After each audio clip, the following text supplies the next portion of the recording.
सध्या मराठा आरक्षणाचा मुद्दा लावून धरलेला आहे आणि त्यातच निवडणुकाही आलेल्या आहेत. शरद पवार यांचे विधानसभा निवडणुकीत चाललेले प्रयत्न आपण पाहत आहोत. पण त्यासोबतच आता मराठा आरक्षणाचे आंदोलक मनोज जरांगे यांना शरद पवार आणि एकनाथ शिंदे यांचा पाठिंबा असल्याचं म्हटलं जात आहे. आणि असं वक्तव्य लक्ष्मण हाके यांनी बऱ्याच वेळा केलं आहे. नक्की काय म्हणणं आहे लक्ष्मण हाके यांचं? शरद पवार आणि एकनाथ शिंदे हे मनोज जरांगे सोबत एकत्र येणार का, असं का म्हटलं जात आहे, जाणून घेणार आहोत प्राईम संवादच्या आजच्या भागात. नमस्कार, मी सारिका. प्राईम संवाद या युट्यूब चॅनलवरती आपणा सर्वांचं स्वागत करते.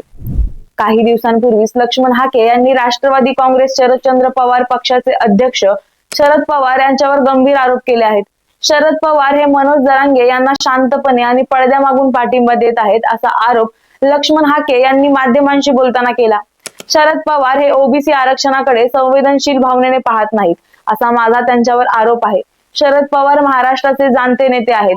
गेल्या 7 ते 8 महिन्यांपासून महाराष्ट्रात मराठा आणि ओबीसी आरक्षणाच्या मुद्द्यांवरून जी परिस्थिती उद्भवली आहे, पण यामध्ये शरद पवार यांनी पद्धतशीरपणे आणि शांतपणे मनोज जरांगे यांना पडद्यामागून पाठिंबा देण्याचं काम केलंय, असा आरोप लक्ष्मण हाके यांनी केला होता. यानंतर सुद्धा एका इंटरव्ह्यू मध्ये बोलताना त्यांनी असं म्हटलंय की देशाच्या पंतप्रधानांनी महाराष्ट्राच्या मुख्यमंत्र्यांना सांगावं की पोहरादेवीची परिस्थिती काय आहे. पंतप्रधान मोदी यांना दाखवला जातो तो महाराष्ट्र नाही, भटक्या आणि विमुक्तांचा हा महाराष्ट्र आहे. निवडणुका तोंडावर पाहता पोलरायझेशन करण्यासाठी ते असं वक्तव्य करतात. पवार साहेबांना सगळं कळत आहे म्हणून ते काही बोलतात. जे मनोज जरांगेंना बोलता येत नाही ते पवार साहेब बोलतात.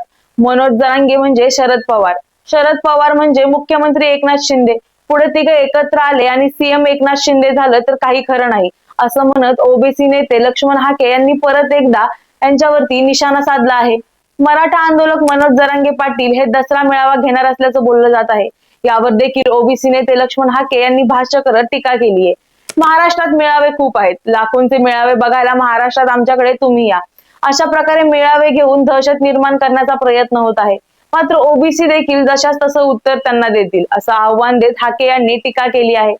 ज्या ज्या आमदारांनी मनोज जरांगेंना सपोर्ट केला, पैसा पुरवला, त्यांना आम्ही आगामी विधानसभा निवडणुकीत पाडणार असल्याचंही लक्ष्मण हाके म्हणाले.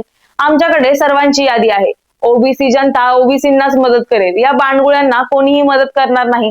सर्वांना ओबीसींची मतं हवी आहेत, मात्र त्यांच्या आरक्षणावर कोणीही बोलत नाही. मग आम्ही त्यांना मतदान का देऊ? लक्ष्मण हाके कधी उद्धव ठाकरे यांचे समर्थक तर कधी देवेंद्र फडणवीस यांचे समर्थक असल्याचं म्हटलं जातं. पण आता इथे मुद्दा बघायला गेलं तर लक्ष्मण हाके यांना शरद पवार आणि एकनाथ शिंदे हे मनोज जरांगे यांना पाठिंबा देत आहेत, असं मत त्यांचं आहे. आणि एकनाथ शिंदे, शरद पवार आणि मनोज जरांगे एकच असल्याचा आरोप सुद्धा त्यांनी केलाय. आता लक्ष्मण हाके यांनी असं म्हणण्याचं कारण नक्की काय? तर मराठा आरक्षण प्रश्नावरून सरकारची कोंडी झाली असून विधानसभा निवडणुकीच्या आधी ही कोंडी फोडण्याचा सरकारचा प्रयत्न असणार आहे. कारण लोकसभा निवडणुकीत सत्ताधारी महायुतीला मराठा समाजाच्या रोषाचा सामना करावा लागत होता. मराठा आरक्षणाविषयी प्रश्न विचारला असता शरद पवार म्हणाले की मराठा आरक्षणाला आमचा पाठिंबा आहे. हा पाठिंबा देत असताना समाजातील इतर लहान घटकांनाही सोबत घेतलं पाहिजे, अशी आमची भूमिका आहे. मराठा समाजाचं एक वैशिष्ट्य होतं की हा समाज इतर जाती जमातींना सोबत घेऊन जाणार आहे.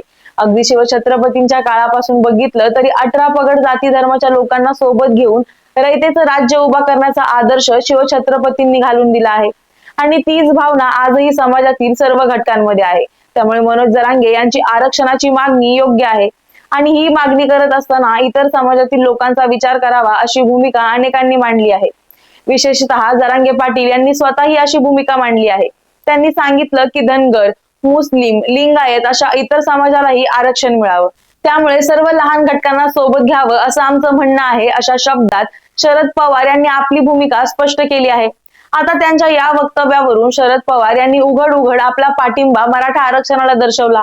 पण एकनाथ शिंदे आणि शरद पवार या दोघांचाही मनोज जरांगेंना छुपा पाठिंबा आहे, असं म्हणण्याचं कारण नक्की काय? तर काही दिवसांपूर्वी मुख्यमंत्री एकनाथ शिंदे आणि ज्येष्ठ नेते शरद पवार यांच्यात सह्याद्री अतिथीगृह इथे मराठा आरक्षणाच्या मुद्द्यावर बंद दाराआड सुमारे अर्धा तास चर्चा झाली.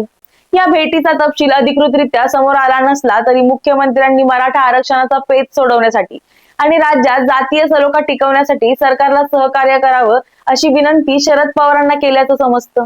या भेटीबाबत मनोज जरांगे यांना प्रश्न विचारण्यात आला होता.